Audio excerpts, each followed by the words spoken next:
So welcome back बच्चों। तो मैं अभिजीत आनंद आर्म्स एकेडमी की तरफ से आपके लिए सेंटर ऑफ मास का लेक्चर नंबर 3 लेके सामने हाजिर हूँ।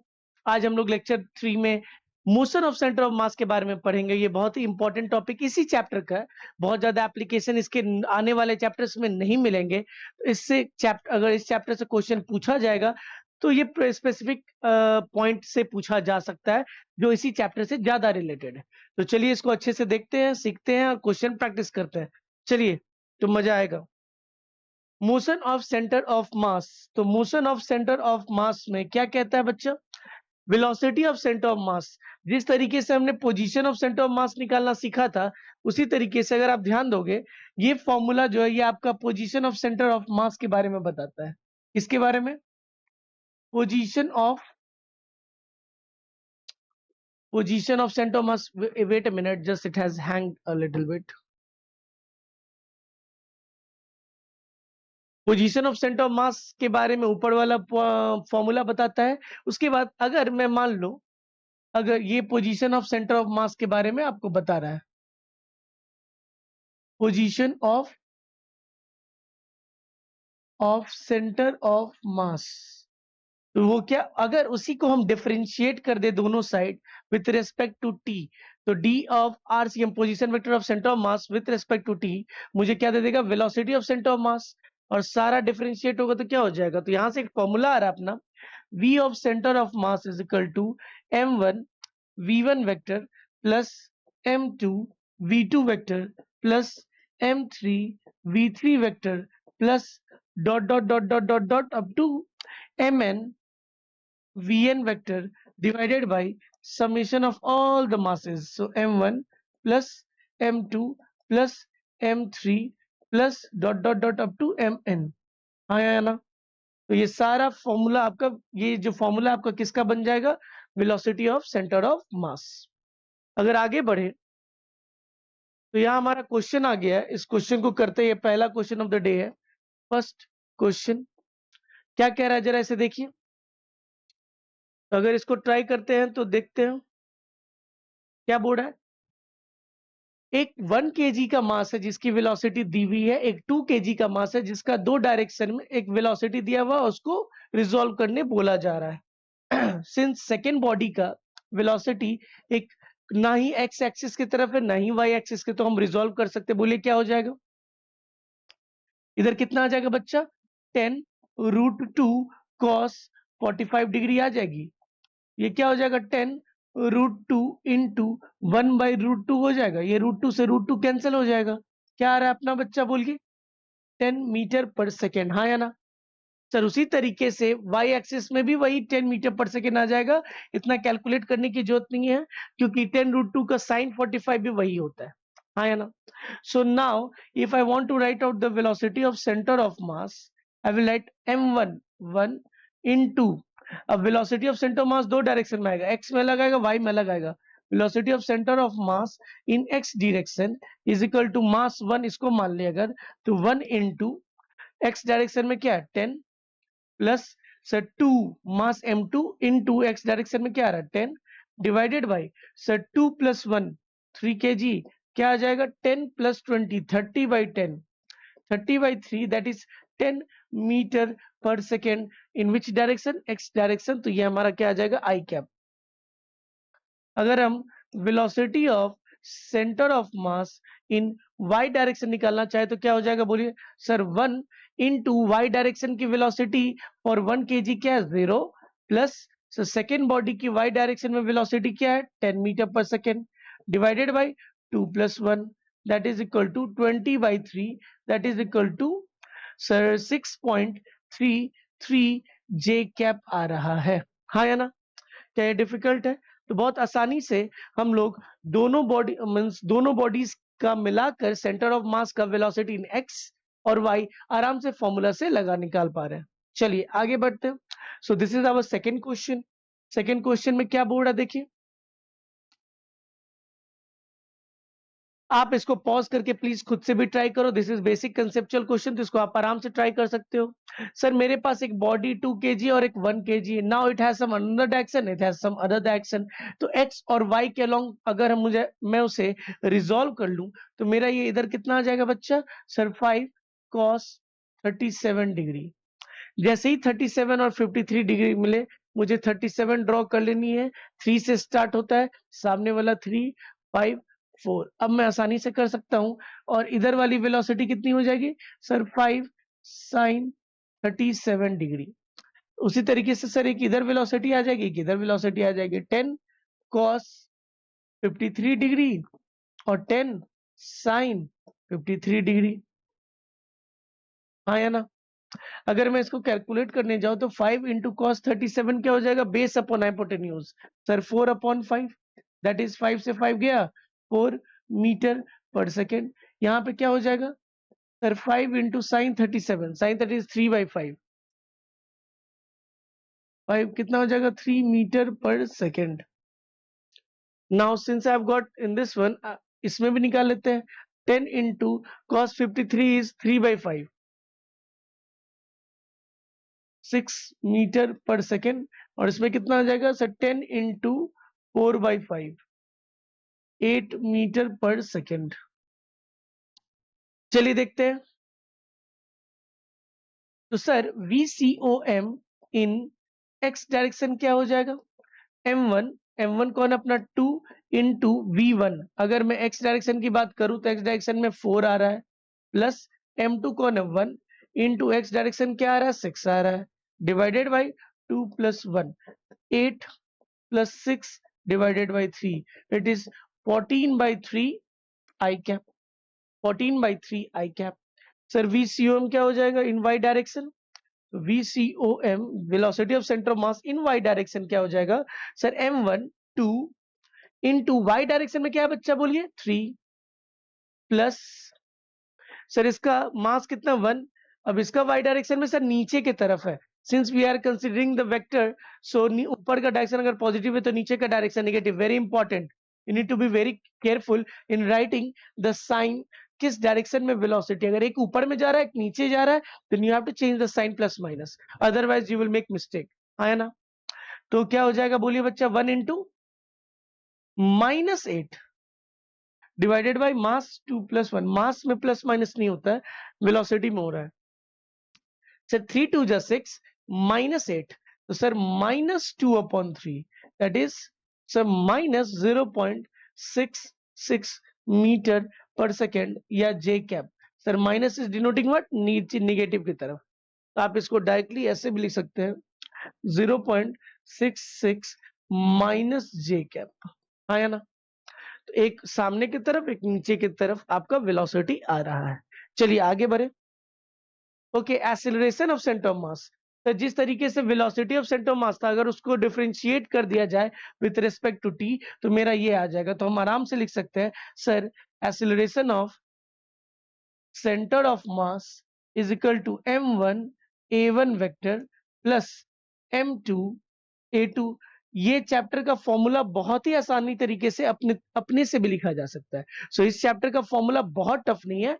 हाँ, कोन का centre of mass, half spherical ring का, हाफ स्फीयर का, हेमिस्फीयर का, वो सब का सेंटर ऑफ मास याद रखना बहुत इंपॉर्टेंट है। सॉलिड का आपको और हॉलो का, if you remember h/3 h/4, m2 a2 plus m3 a3 plus m4 a4 and like on mn an divided by masses m1 plus m2 plus m3 plus mn, हाँ या ना। तो यहाँ पे आसानी से हम लोग इसको घेर सकते हैं। ये अपना क्या आ गया बच्चा, ये सेंटर ऑफ मास आ गया, सेंटर ऑफ मास का एक्सेलरेशन आ गया। तो ये बहुत हार्ड फॉर्मूला नहीं है, इसको आप आसानी से समझ के भी खुद से भी याद रख सकते हो। नेक्स्ट, तो अपना क्वेश्चन नंबर 3 आ गया, देखते हैं थर्ड क्वेश्चन क्या बोल रहा है, चला देखते हैं, चलिए देखते हैं। Two particles of masses m1 2 kg and 4 kg are approaching towards each other with an acceleration of 1 meter per second square and 2 meter per second square respectively on a smooth horizontal surface. Find the acceleration of the center of the mass. तो मान लीजिए अपने पास एक ball है, एक 2 kg का ball है और कितने kg का बॉल एक दूसरा है, 4 kg का है. They are approaching each other towards each other with an acceleration of 1 meter per second square और इसको मान लेते हैं 2 meter per second square बोला हुआ है. Now acceleration of center of mass क्या हो जाएगा सर? तो acceleration of center of mass is equal to m1 2 into acceleration 1 plus m2 4 acceleration opposite direction में -2. अगर बच्चा यहाँ पे -2 नहीं करता, it is very wrong. You need to do -2 divided by 2 plus क्या हो जाएगा बच्चा बोलिए सर? 2 -8 -6 बाई 6 -1 मीटर सेकेंड स्क्वायर. माइनस क्या बता रहा है? निगेटिव एक्स डायरेक्शन में बता रहा है. Minus is only telling you negative x direction. हाँ है ना? होपफुली ये आपको समझ में आया होगा. चलिए आगे बढ़ते हैं. Okay, question number second question क्या कह रहा है? 3 particles of masses 1 kg, 2 kg and 3 kg are subjected to a force of this thing, this thing, this thing. So respectively, find the magnitude of acceleration of the center of mass. आपको force के बारे में दिया हुआ है, तो वहां से क्या मैं एक्सेलरेशन नहीं निकाल सकता? A1 क्या हो जाएगा सर? Force 1 upon mass 1. आया ना? Force 1 upon mass 1. तो फोर्स 1 कितना है बच्चा sir? 3i cap -2j cap plus 2k cap divided by मास 1 कितना है? 1 kg. तो सर ये तो बराबर रह जाएगा क्योंकि 1 से डिवाइड हो रहा है. A2 कितनी हो जाएगी? Force 2 divided bye m2. Force 2 हमारा क्या दिया हुआ है? -i cap plus 2j cap minus k cap divided by what is the mass 2. क्या आ जाएगा बच्चा इसका? ये मान के चलते हैं 3.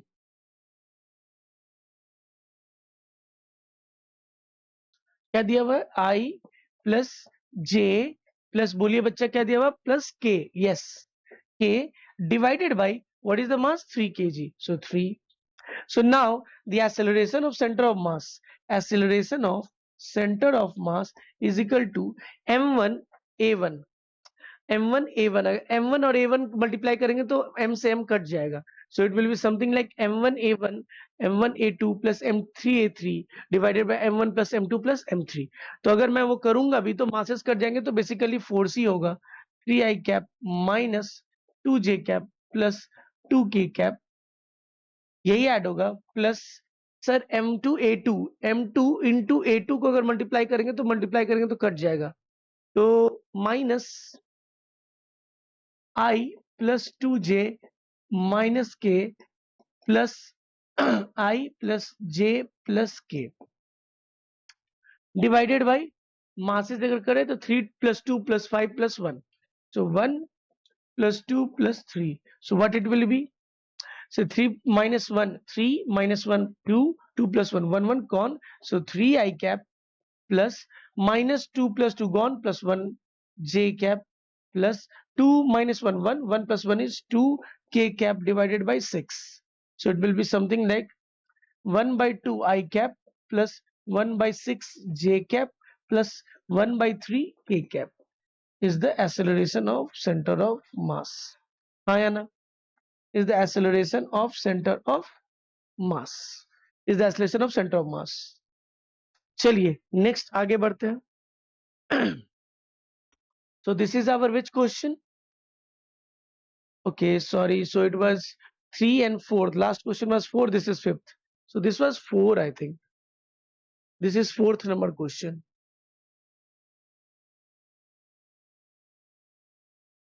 Next is 5th.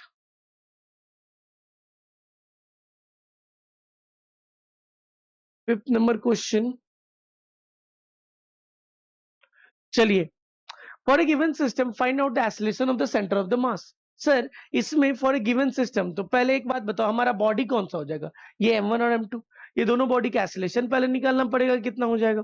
What is the acceleration of centre of mass? तो उससे पहले आपको इन दोनों बॉडीज का एक्सेलरेशन निकालना पड़ेगा। एक्सेलरेशन निकालने के लिए हम क्या लिख सकते हैं? तो यहाँ पे ऊपर में क्या लग रहा होगा? टेंशन। यहाँ क्या लग रहा होगा? m1g। यहाँ क्या लग रहा होगा? टेंशन। और यहाँ क्या लग रहा होगा? m2g। और इन्होंने बता रखा है कि एक्सेलरेशन ऊपर की तरफ है नीचे की तरफ, तो आसानी से हम क्या लिख सकते हैं?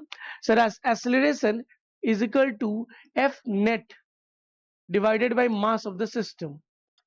सर टेंशन इंटरनल फोर्स होता है, कट जाता है, ये शॉर्ट ट्रिक है निकालने का। एफ नेट, तो सर एक इधर की तरफ लग रहा है और एक इधर की तरफ लग रहा है, तो m1g माइनस m2g। अगर मैं इस ब्लॉक को स्ट्रेट कर दूं तो एक m1g लग रहा है, एक m2g लग रहा है, तो m1g minus m2g divided by m1 plus m2। तो यहाँ पे आसानी से हम बोल सकते हैं कि सर अगर मैं बोलूं तो ये क्या हो जाएगा? अगर मैं g कॉमन ले लूं तो क्या हो जाएगा? Sir m1 minus m2 divided by m1 plus m2। This is acceleration of the system.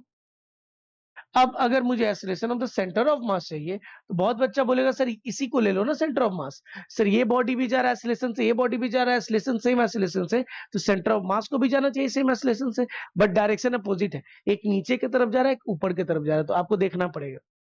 So acceleration of centre of mass क्या हो जाएगा? अगर m1 की बात करें तो m1 into a1, that is g into m1 minus m2 divided by m1 plus m2 plus, अगर m2 की बात करिएगा तो उसकी एक्सेलरेशन, अगर एक डायरेक्शन को आप नीचे पॉजिटिव माने तो दूसरे को नेगेटिव मानना पड़ेगा, दैट इज यहाँ पे क्या आ जाएगी? नेगेटिव आ जाएगी। यहाँ पे आपका क्या आ जाएगा? नेगेटिव आ जाएगा। नेगेटिव m2 क्या आ जाएगा? g times of m1 minus m2 divided by m1 plus m2 divided by m1 plus m2।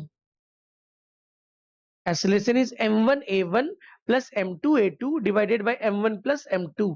तो अब आप ध्यान दो, अगर आप इसको प्लस माइनस करोगे तो कुछ कैंसिल आउट हो जाएगा, बट अगर वैल्यू दिया रहेगा तो हम आसानी से इसको कैलकुलेट कर सकते हैं। अगर वैल्यू दिया रहेगा तो हम आसानी से इसको कैलकुलेट कर सकते हैं। आप इसको शॉर्ट भी कर सकते हो, बट वैल्यूज दिया रहेंगे तो आसानी से किया जा सकता है। चलिए next, linear momentum. What is linear momentum? तो लीनियर मोमेंटम के लिए हम लोग क्या लिखते हैं? तो ध्यान दीजिए, अगर बहुत सारे बॉडीज से कॉन्स्टिट्यूएंट से बना हुआ है, तो m mass into velocity of centre of mass is equal to m1 v1 plus m2 v2 plus m3 v3 plus m4 v4, much in the same way sir p1 plus p2 plus p3 लिख सकते हैं।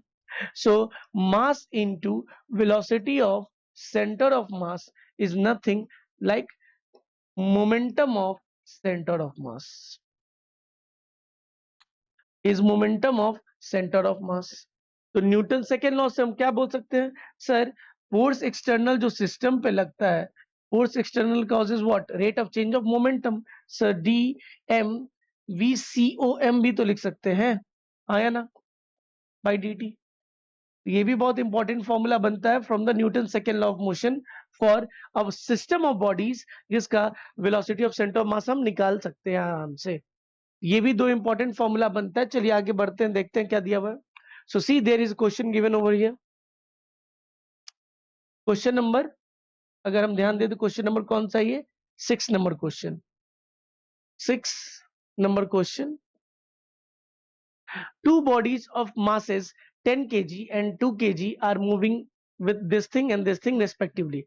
Find the momentum of center of mass. अब हमें momentum of center of mass निकालना है, तो P, या अगर हम लिखना चाहे तो momentum of center of mass is nothing but sir P1, कितने बॉडीज है सर? दो है, P1 plus P2 divided by M1 plus M2, हाँ या ना? अगर momentum of centre of mass निकालना चाहते हैं तो आप फॉर्मूला देखो sir, momentum of centre of mass कितना हो जाएगा?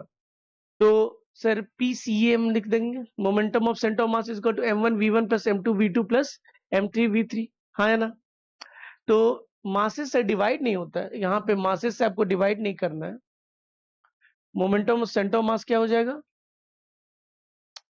Sir? PCOM is equal to P1 plus P2, हाँ या ना? तो यहाँ पे अगर चलते हैं करते देखते क्या हो जाएगा सर? मोमेंटम क्या हो जाएगा sir? 10 times of what? M1V1 2I minus 7J plus 3K plus क्या हो जाएगा बोलिए sir? 2 times of minus 10I cap plus 35J cap minus 3K cap. क्या हो जाएगा जरा बोलिए? 10 टू जा 20I cap minus 70I J cap plus 30K cap plus minus 20I cap plus 70J cap minus 6K cap. 20 minus 20 gets cancelled 0. Minus 70 plus 0 plus 30 minus 6, 24K cap. 24K cap is the answer. This is the momentum of center of mass. Now this one, question number 7.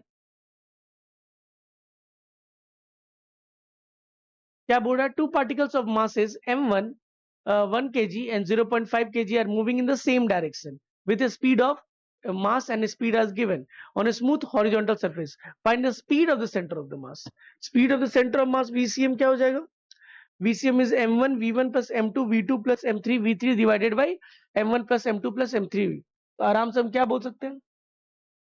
Find the speed of the center of mass. Velocity of center of mass का formula क्या होता है sir? m1 v1 plus m2 v2 plus m3 v3 plus and so on divided by m1 plus m2 plus m3। तो यहाँ पे velocity of center of mass क्या हो जाएगा सर? m1 क्या दिया हुआ? मास 1 क्या हो जाएगा? 1 into what is velocity 2, same direction. अगर मैं एक ही डायरेक्शन मानूं तो फिर ऐड कर सकता हूं प्लस m2 0.5 इंटू सर दोनों आप प्लस प्लस कैसे ले रहे हैं? Because of the word same direction divided by अगर मैं बोलूं mass is 1 plus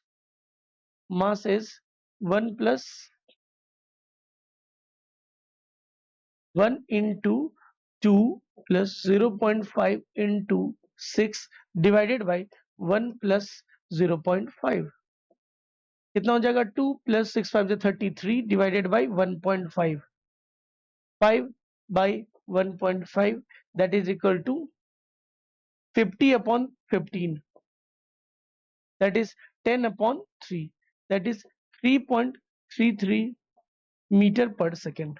So this is the velocity of the center of mass. Okay, so question number 8. Please pause the video and try it by yourself. Please pause the video and try it by yourself. Two particles of masses 1 kg and 3 kg are having accelerations this and this. Find the acceleration of the center of the mass. So it's also easy. इसमें भी कुछ नहीं, आप आराम से कर सकते हैं। क्या बोल रहा है? Acceleration of centre of mass क्या हो जाएगा? m1 1 into m1 a1 I minus 2j plus 5k plus 3 times of minus 2I plus 4 by 3j minus k divided by how much? Sir 1 plus 3 1 plus 3 sir I into 1 तो यहाँ पे I cap minus 2j cap plus 5k cap plus या minus 6I cap 3 plus 4j cap minus 3k cap divided by 3 plus 1 4 क्या हो जाएगा? I plus minus 6 minus 5I cap minus 2 plus 2j cap plus 5 minus 3 plus 2k cap divided by 4 क्या आ जाएगा answer sir? So this is our answer. I cannot simplify much. ये तो 2j cap है ना? So -5 I cap plus 2j cap plus 2k cap. This is our final answer of the center of mass acceleration. Next, now effect of external force on the center of mass. ध्यान से समझिए क्या बोलना चाह रहा है ये चीज. For a system of particles, the position of center of mass we can write r position is equal to m1 r1 plus m2 r2 plus m3. आराम से. अगर वेलोसिटी निकालना चाहे तो हम दोनों तरफ डिफरेंशिएट करके VCOM is equal to m1 v1 plus m2 v2 plus m3 v3 and so on divided by m1 plus m2 plus m3. Acceleration निकालने के लिए क्या कर सकते थे? m1 a1 plus m2 a2 plus m3 a3 divided by m1 plus m2 plus m3. Sir अगर हम momentum of centre of mass निकालना चाहे तो momentum of centre of mass is equal to sir p1 plus p2 plus p3 plus p4 और मास into velocity of centre of mass. So now linear momentum of system of mass is the product of क्या कर सकते हैं sir? तो यहाँ पे आराम से लिख सकते हैं, ध्यान से समझो. Force external causes d of m of VCOM by dt. यहाँ पे फोर्स एक्सटर्नल causes what? अगर हम मास बाहर ले आए तो d of VCOM by dt. That is nothing. Force external is equal to mass into acceleration of centre of मास. ये भी आता है फॉर्मूला. तो अगर आपके पास फोर्स एक्सटर्नल सिस्टम पे लग रहा होगा तो हमारा बॉडी में एक्सेलरेशन, सारे पार्टिकल्स में एक्सेलरेशन होगा तो सेंटर ऑफ मास का एक्सेलरेशन क्या हो जाएगा? ACOM. तो force external causes acceleration in the centre of the मास. अगर फोर्स एक्सटर्नल ही 0 हो जाए तो सेंटर ऑफ मास का एक्सेलरेशन नहीं होगा. Two forces. चलिए यहां क्या दिया हुआ? Question number, I think question number 9. Question number 9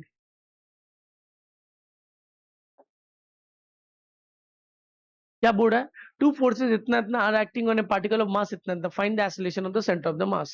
तो एक्सेलरेशन क्या हो जाएगा sir? F external is equal to mass into ACOM. Two forces, तो दोनों फोर्स को अगर हम ऐड कर दे F एक्सटर्नल कितना हो जाएगा नेट सर? तो F external is equal to F1 vector plus F2 vector. कितना हो जाएगा sir? 4 plus 7 11 I cap minus 2 plus minus 8 minus 10 J cap 3 plus 5 8 K cap is equal to ये आ गया sir. Mass of the system क्या हो जाएगा? Total mass. तो अपना से अगर हम देखें तो मास हो जाएगा 10 प्लस 5 15. तो acceleration of centre of mass is nothing but force external divided by mass of the system. Force external कितना लग रहा है sir? 11 I cap minus 10 J cap plus 8 K cap divided by what is the mass of the system? 10 plus 5. 10 plus 5 is 15. So this is the acceleration of the center of mass. हाँ या ना बोलिए. सो आसानी से हम यहां निकाल सकते हैं. चलिए next. Now equation of motion for the centre of mass. Sir जितने भी इक्वेशन हमने काइनेमेटिक्स में पढ़े थे वो यहाँ सारे एप्लीकेबल है. तो ये क्या है सर? अगर फोर्स हमारा कांस्टेंट है तो यानी एक्सेलरेशन ऑफ सेंटर ऑफ मास भी कांस्टेंट होगा. और हम लोग को पता है इक्वेशन ऑफ मोशन में जो हम लोग इक्वेशन लगा पाते थे उसमें सबसे इंपॉर्टेंट कंडीशन क्या होती थी? कि एक्सेलरेशन कांस्टेंट होना चाहिए. Once the acceleration is constant then when we can apply every equation of the motion in the following questions. So सबसे इंपॉर्टेंट कंडीशन है एक्सेलरेशन आपका कांस्टेंट होना चाहिए. तो सर क्या पहला? Displacement of the centre of mass is equal to u of centre of mass. जहां भी वेरिएबल से वहां सेंटर ऑफ मास लगा दीजिए. यानी VCM is equal to UCM plus ACM into T. SCM is equal to UCM into T plus half AT square. फिर VCM square is equal to UCM plus 2ACM into S. Displacement is equal to velocity of centre mass plus U of centre mass divided by 2 into time. सारे जगह आपको centre of mass का concept लगा देना है. And in this way we can get the equation of motion for centre of mass motion. चलिए आगे बढ़ते हैं, देखते हैं इस पे आधारित questions. Okay, so now question number 10 I think. या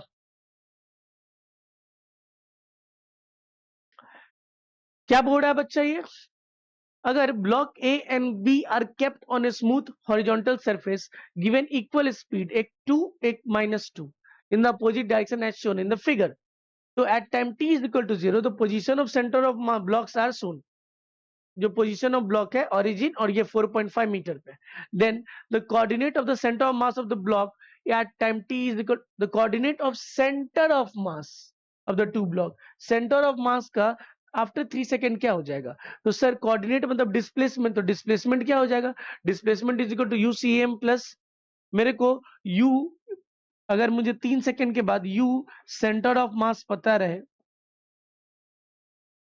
एक्सीलरेशन ऑफ सेंटर ऑफ मास मुझे पता रहे, तो मैं आराम से आपका डिस्प्लेसमेंट निकाल सकता हूं कुछ समय के बाद। तो सबसे पहले ACOM देखते क्या है। ACOM अगर ध्यान दोगे तो क्या हो जाएगा? m1 that is 4 into 2 plus 4 into ये तो अपोजिट एग्जैक्ट हो रहा है, ये तो ये आपका 0 हो जाएगा आई थिंक, यस 4 + 4, तो ये क्या हो जाएगा? 8 - 8 0, यानी एक्सीलरेशन सेंटर में है ही नहीं, सेंटर ऑफ मास में, यानी पार्टिकल जहां पे सेंटर ऑफ मास था वो वहीं पे रह जाएगा, उसमें कोई एक्सीलरेशन नहीं है। इनिशियल अगर u देखे, UCOM क्या हो जाएगा? UCOM ये भी चेक कर लेते हैं, एक्सीलरेशन नहीं होगा बट अगर इनिशियल वेलोसिटी है सेंटर ऑफ मास में तो उसके चलते वो बॉडी डिस्प्लेस हो सकता है। तो इनिशियल सेंटर ऑफ मास कितना है? एक्सीलरेशन नहीं है यानी फोर्स नहीं लग रहा है। UCOM क्या हो जाएगा? m1 u1। अगर देखें सेंटर ऑफ मास, अगर यहाँ पे हमारा सेंटर ऑफ एक्सीलरेशन तो दिया ही नहीं हुआ, ये तो वेलोसिटी दिया हुआ है, हमारा एक्सीलरेशन के बारे में चर्चा ही नहीं किया है, तो UCOM एक्सीलरेशन COM तो 0 हो जाएगा डायरेक्टली, ये हटा दीजिए, ये तो दिया ही नहीं हुआ है। बेसिकली इन्होंने इनिशियल वेलोसिटी ऑफ पार्टिकल दिया हुआ है, तो ये क्या हो जाएगा? m1 4 into 4 into 2 minus 4 into 2, अगर हम बोलना चाहे तो प्लस 4 into -2 डिवाइडेड बाई 8, ये 0 आ रहा है, यानी initial velocity of centre of mass 0 दिया हुआ है। एक्सीलरेशन का चर्चा ही नहीं है, I thought that it is metre पर सेकेंड स्क्वायर, बट एक्सीलरेशन का चर्चा ही नहीं किया हुआ है, तो एक्सीलरेशन तो 0 है, यहाँ पे हमारा ये भी 0 आ गया। तो sir since centre of mass was at rest initially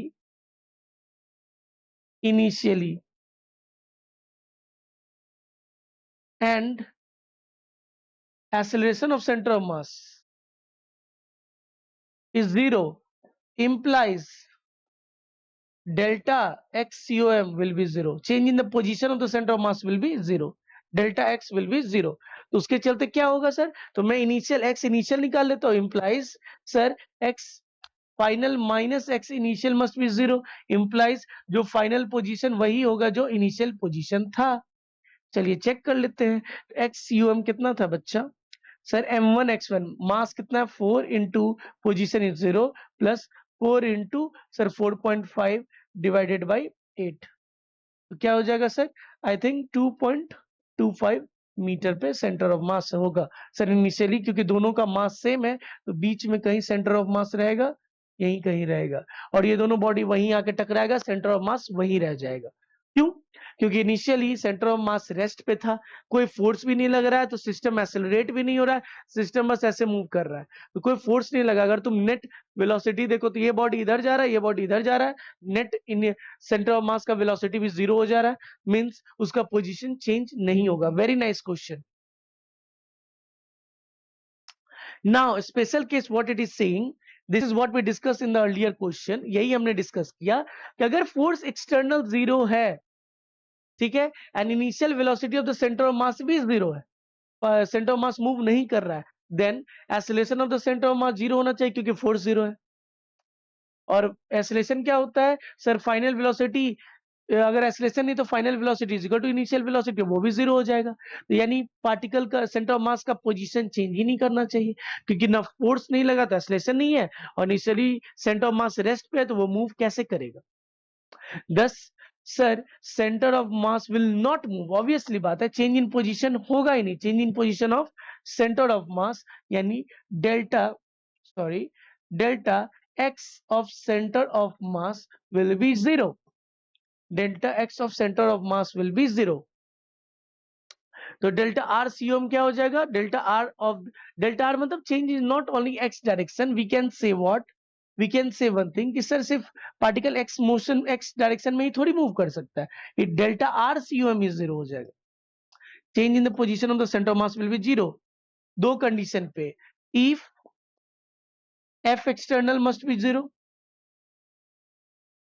and U centre of mass, अभी हमने देखा initial velocity must also be zero, तो एक्सेलरेशन तो जीरो होगा ही क्योंकि फोर्स जीरो है. देन पार्टिकल का चेंज इन पोजीशन नहीं होगा. So delta R C M change in the position of the particle है, ये जीरो हो जाएगा. सारे पार्टिकल का समेशन मिलके जीरो हो जाएगा. तो आप यहां से आराम से लिख सकते हैं R C M of final minus initial.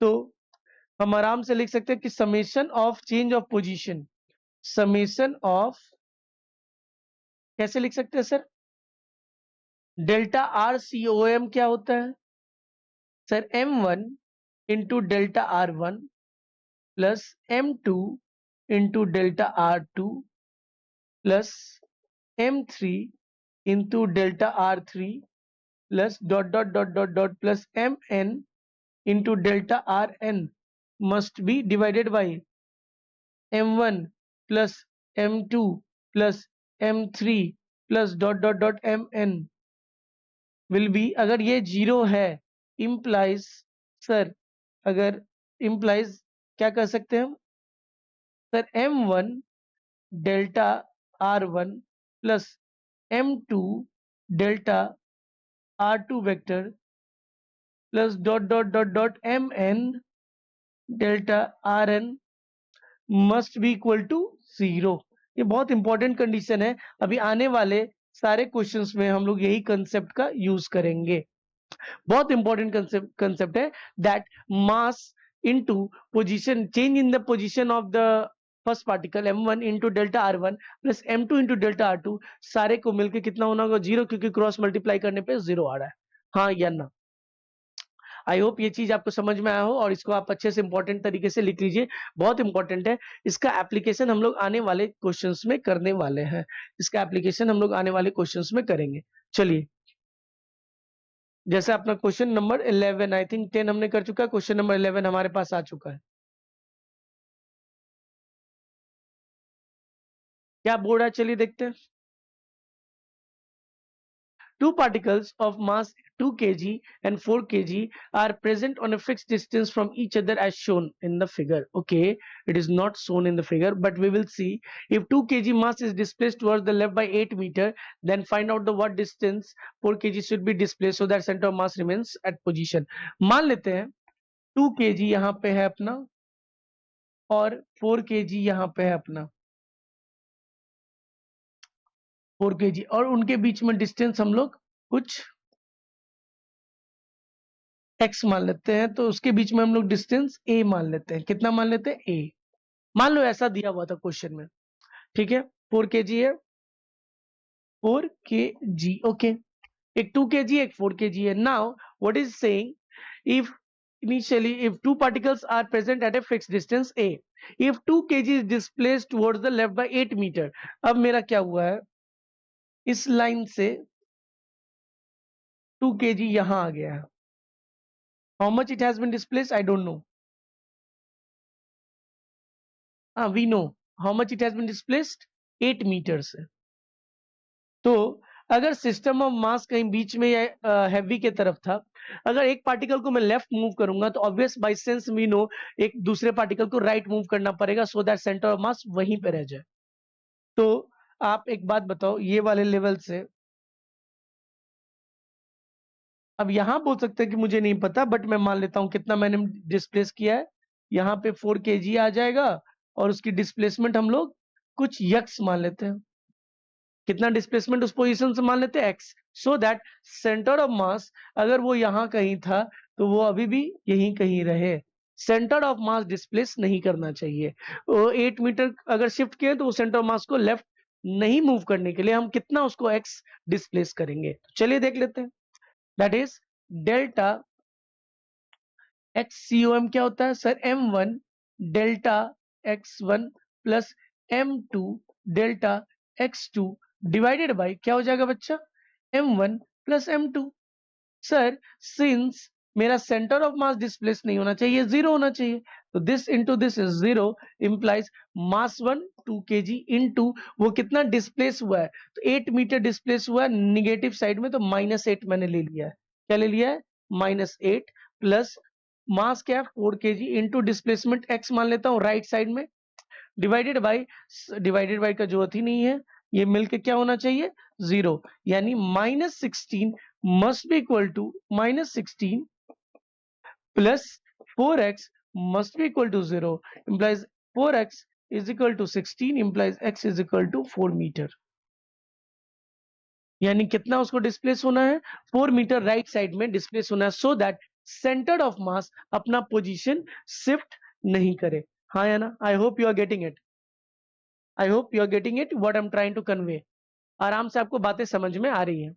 So we are simply using this formula, conceptual formula to understand the concept. चलिए और क्वेश्चन देखते हैं, इसको और अच्छे तरीके से समझते हैं। क्वेश्चन नंबर 11 देख चुके हैं, 12 देखिए वही बात कर रहा है, क्वेश्चन नंबर प्रीवियस क्वेश्चन की बात कर रहा है। In previous question 2 kg mass is displaced 8 meter towards left, then find out by what distance 4 kg mass should be displaced so that center of mass अब displace होना towards the right। फिर से अगर डायग्राम ड्रॉ करें तो यहाँ पे मेरा 2 kg था और यहाँ पे मेरा 4 kg था, और उन दोनों के बीच में कुछ डिस्टेंस है, उन दोनों के बीच में कुछ डिस्टेंस मुझे नहीं दिया हुआ है, बट मान लेते ए मान लेते सेंटर ऑफ मास का यहाँ रहेगा, centre of mass.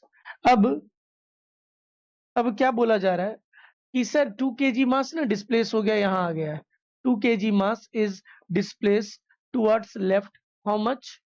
2 kg mass को displace, if 2 kg mass is displace 8 metre towards left, 8 metre पीछे आ गया, तो 4 kg मास को कितने से डिस्प्लेस कर दे?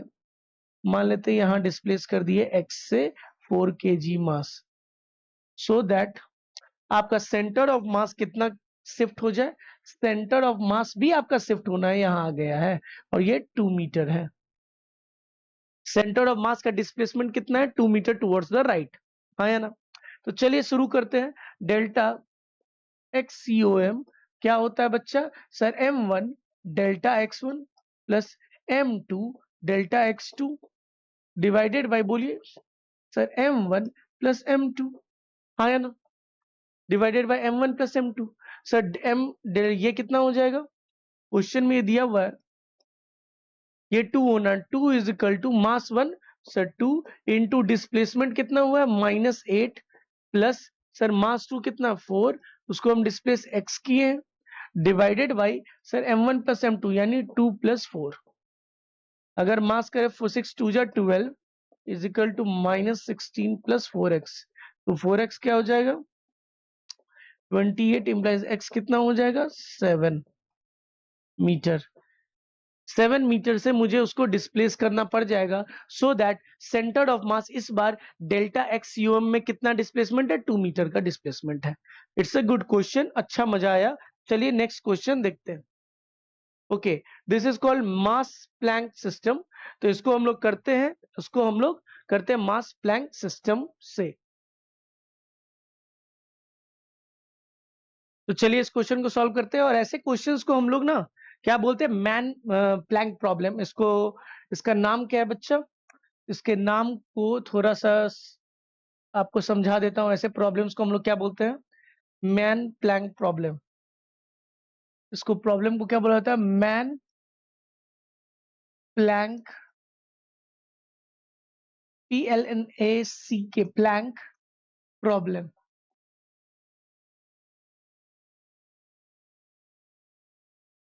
तो आपका ये क्वेश्चन नंबर कौन सा हो जाएगा, बोलिए आप? ये आपका क्वेश्चन नंबर 13 है। चलिए तो 13 नंबर क्वेश्चन करते हैं। 13 नंबर क्वेश्चन में देखते हैं, a person of mass 40 kg is standing on a plank. Plank का स्पेलिंग KC नहीं यूज किया हुआ है, PLN, so PLNAK, plank, man plank problem. और लेंथ कितना दिया हुआ है बच्चा उसका 10 मीटर है। A person moves to the other side of the plank, find the distance move by the plank. तो इस क्वेश्चंस को सॉल्व करने का बहुत ही इजी तरीका है, कुछ नहीं करना आपको, just draw a reference line. और हमेशा ये मान के चलो कि अगर ये आदमी इस प्लैंक पे मूव कर रहा है, प्लैंक उसके वजह से क्यों मूव करेगा। तो आप ध्यान करो, आप इसको कॉमन फिनोमेनन में भी देख सकते हो कि जब आप एक स्विमिंग पूल या आप अगर कोई पॉन्ड में गए हो जहां पे एक बोट है, अगर आप उस पे बोट पे पैर रखो और तो वो बोट हिलने लगता है। अगर उस बोट पे आप आगे चलोगे तो बोट पीछे जाता है, क्यों। तो बेसिकली इस अगर मैन और प्लैंक को एक सिस्टम बना ले तो उस पर कोई एक्सटर्नल फोर्स तो लग नहीं रहा है। आपके पैर का फ्रिक्शन उस प्लैंक पे लग रहा है, उस फ्रिक्शन के चलते प्लैंक पीछे जा रही है। फ्रिक्शन आपके पैर पे लग रहा है और वही friction always occurs in pair. तो फ्रिक्शन का दूसरा कंपोनेंट प्लैंक पे लगता है और प्लैंक अपोजिट डायरेक्शन में जाता है। तो इस केस में आपको करना क्या है कि since F external is zero, what we can say, since F external is zero implies what? Acceleration of center of mass will be zero. Implies what? Delta v of with will be zero. Implies what? V final of the center of mass must be equal to V initial of the center of mass. Implies change in position of the center of mass will be zero. Since initial velocity भी zero था, तो आप कह सकते change in the position of the centre of mass will be zero. Initially man और Planck रुका हुआ था, तो यहां से ये कंसेप्ट सही हमें यूज करना है। सिंपल सी बात है, मैं इस प्लैंक को एक्स आगे डिस्प्लेस कर देता हूं। कितना आगे? एक्स आगे डिस्प्लेस कर देता हूं। बहुत आराम से आप कर सकते हो इसको, एक्स आगे डिस्प्लेस कर देता हूं।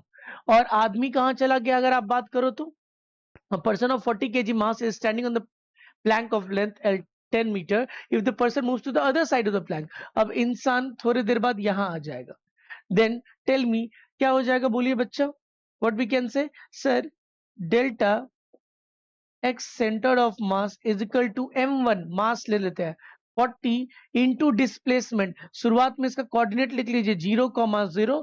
अब कोऑर्डिनेट क्या हो जाएगा x plus 10, तो x plus 10,0। हाँ या ना।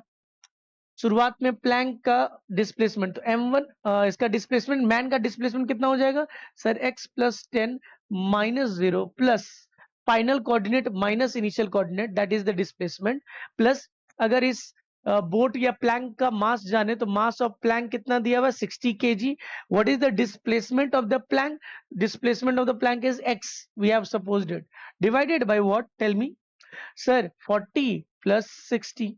सर क्वेश्चन में since there is no external force delta x you must be zero, तो यहां से हम आसानी से कर सकते हैं 40x plus 400 plus 60x must be equal to 0, implies 100x is equal to minus 400 implies x is equal to minus 4 metre. यानी जो मैंने राइट साइड माना वो लेफ्ट साइड जाएगा, क्योंकि थोड़ा दिमाग लगाइए, अगर बॉडी राइट साइड गया तो सिस्टम को लेफ्ट साइड जाना चाहिए। तो सर अगर इतना ही दिमाग लगाना था तो आपने शुरू में ही क्यों नहीं लेफ्ट साइड लिया?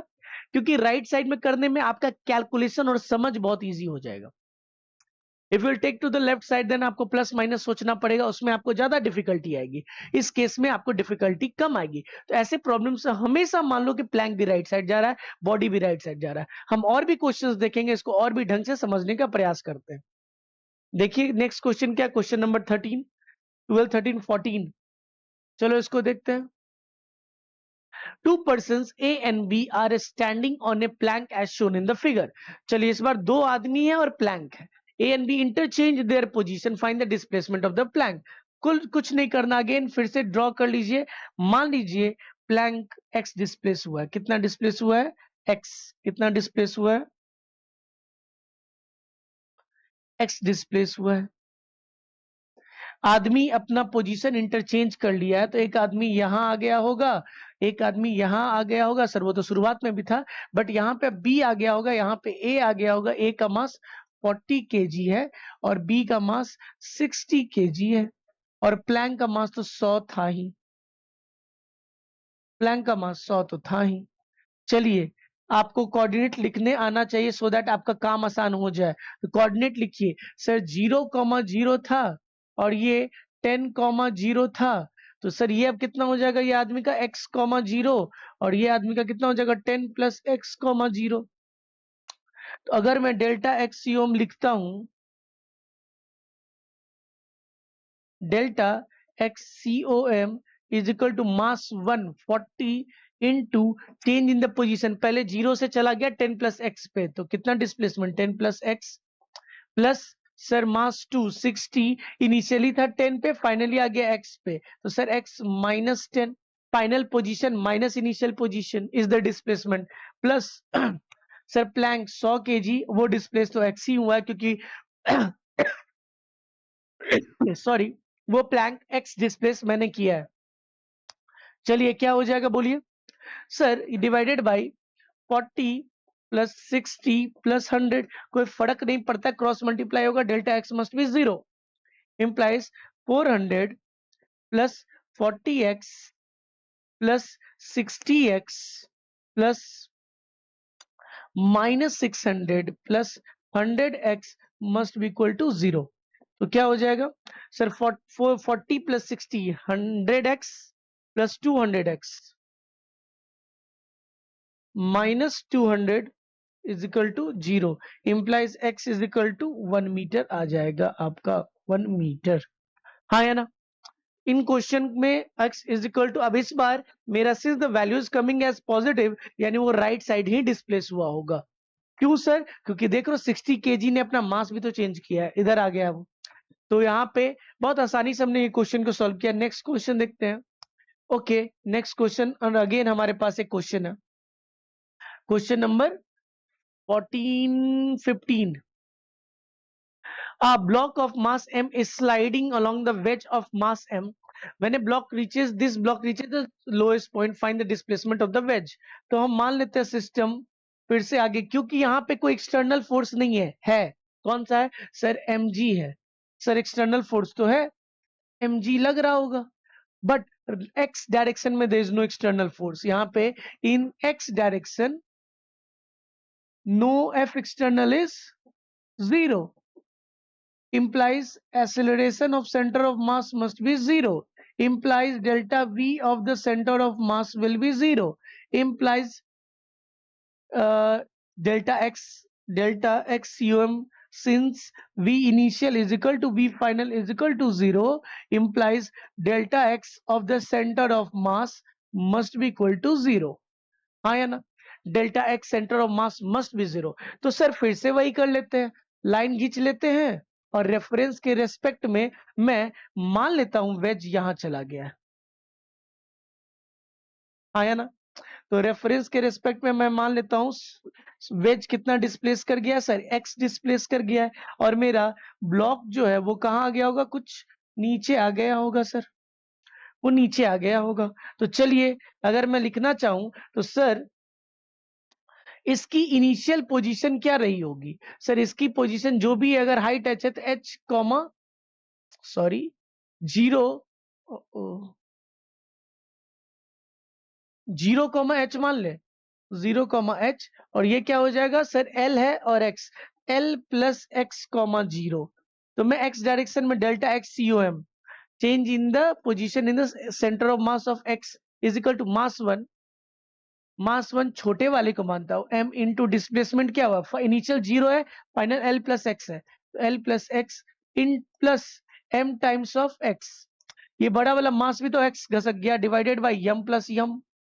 Sir delta x in change in the centre of mass in the x direction must be 0, why, because there is no external force, और शुरुआत में सिस्टम रुका हुआ था, तो बाद में भी सेंटर ऑफ मास का पोजीशन वही रहना चाहिए।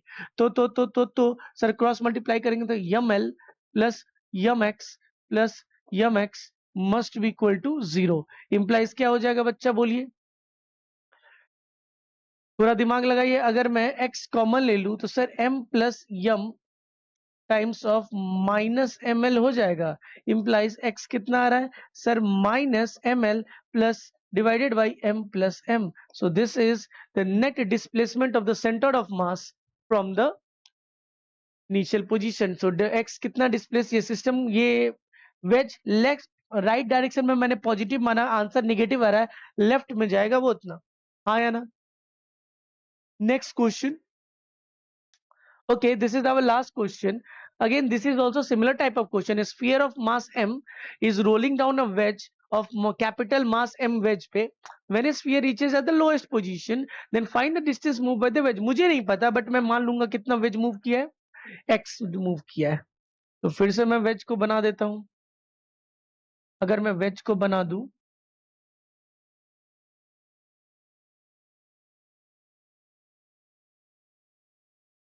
ठीक है, और मेरा वो जो ब्लॉक है वो कहाँ पहुंच गया है सर? बॉटम पे पहुंच गया है.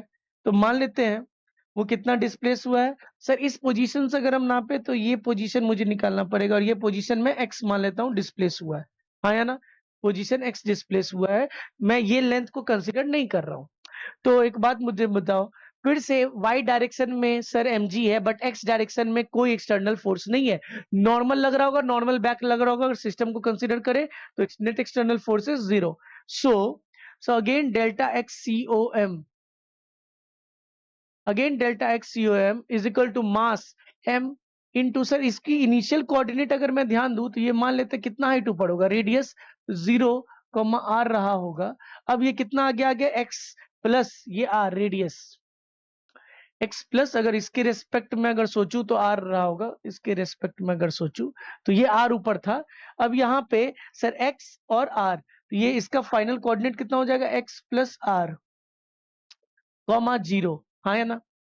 तो कितना डिस्प्लेस कर गया sir? x plus r minus 0, x plus r plus capital m, x कितना कितना डिस्प्लेस किया? x टाइम्स डिस्प्लेस किया है.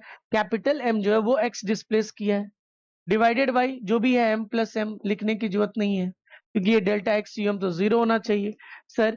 m into x plus m into capital R plus m times of x must be equal to 0. हाँ या ना?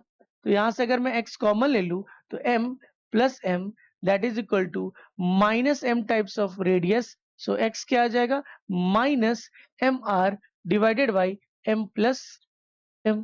Ayana, what does the minus sign is telling you? Minus sign is telling you that minus sign is telling you that it is moving to the left of what we have supposed. It is moving to the left of what we have supposed. हाँ या ना? बातें समझ में आ रही है? एक question मैं आपको और देता हूं, ये समझिए लास्ट क्वेश्चन है. मैं मैन एंड प्लैंक प्रॉब्लम का ही क्वेश्चन दे रहा हूं, ये हमने नहीं किया इस बार. मान लीजिए क्वेश्चन नंबर 17, क्वेश्चन नंबर 17.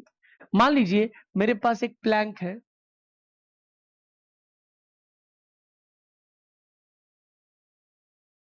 और यहाँ पे 3 आदमी खड़े हैं, ए, बी और सी. ये लेंथ ऑफ द प्लैंक मान लीजिए दिया हुआ है. लेंथ ऑफ द प्लैंक कितना है? 10 मीटर है. और प्लैंक की वेट कितनी है? प्लैंक की वेट है 200 KG.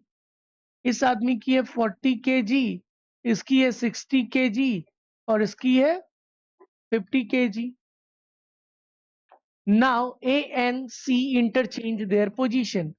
Now A and C interchange their position. क्या करते हैं? Interchange their position.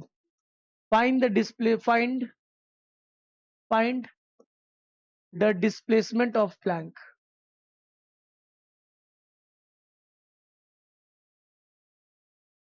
Of plank. मान लीजिए अगेन प्लैंक PLN के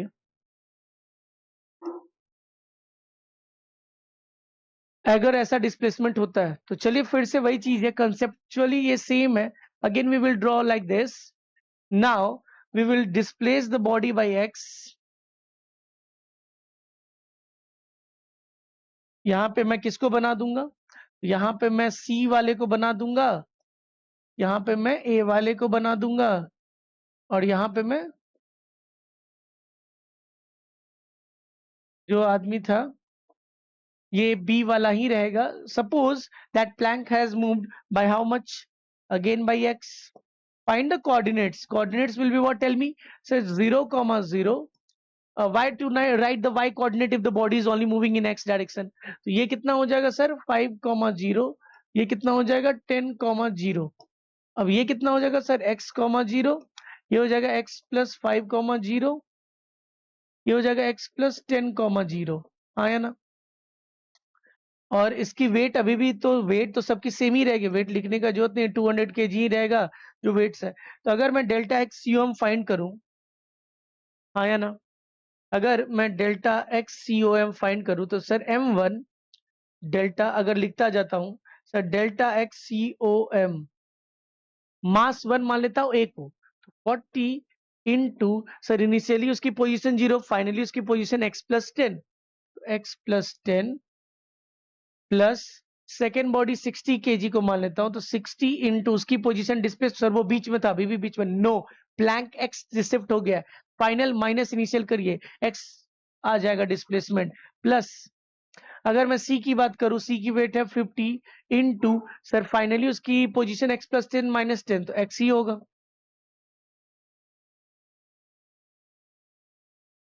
नहीं सी यहाँ आ गया ना, सॉरी, सो सी आ गया यहाँ, तो sir 50 into final position x minus 10, x minus 10 हो जाएगा। ये बहुत इंपॉर्टेंट था, इसीलिए मैंने ये क्वेश्चन कराया। इस क्वेश्चन में चांस होता है कि बच्चे गलती करते हैं, डिवाइडेड बाई सर क्या करेंगे, और अपना प्लैंक भी है, बच्चा प्लैंक छोड़ देता है, मैं भी छोड़ रहा था, 200 इंटू प्लैंक कितना शिफ्ट हुआ है एक्स, आया ना, डिवाइडेड बाई वॉट एवर, फर्क नहीं पड़ता, क्रॉस मल्टीप्लाई होके 0 ही होना है।